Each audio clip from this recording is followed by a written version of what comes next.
Bonjour à toutes et à tous, voici l'analyse du SP500 et de l'euro-dollar pour le lundi 13 octobre.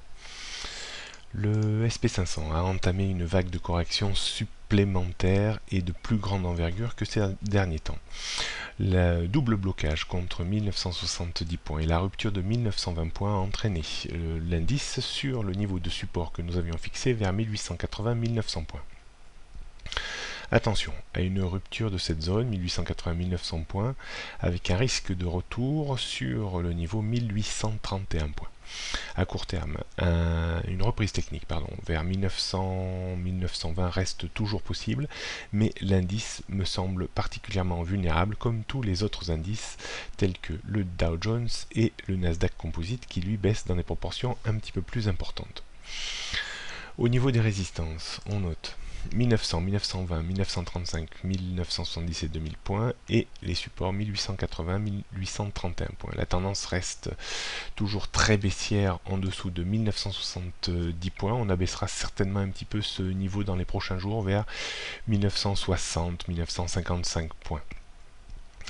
L'indice donc reste très vulnérable. Attention, on pourrait encore assister à des accroissements de cette vulnérabilité, donc prudence.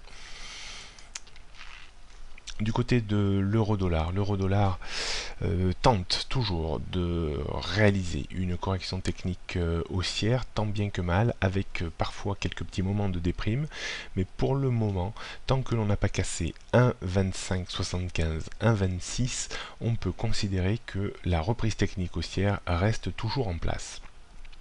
Pour qu'elle s'accroisse, il faudrait un débordement de 1,27 puis 1,28 avec un objectif situé vers 1,29, 1,30 qui me semble être le maximum de correction technique que l'on puisse espérer sur cette parité. La rupture de 1,26 et 1,2575 casserait cette dynamique de correction haussière avec un risque évident de retour sur 1,25 voire peut-être plus bas à terme.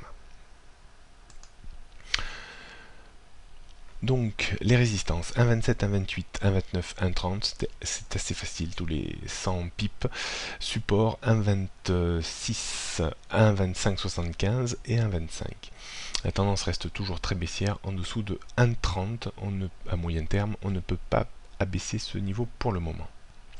Voilà, prochaine analyse demain mardi, bonne journée à toutes et à tous.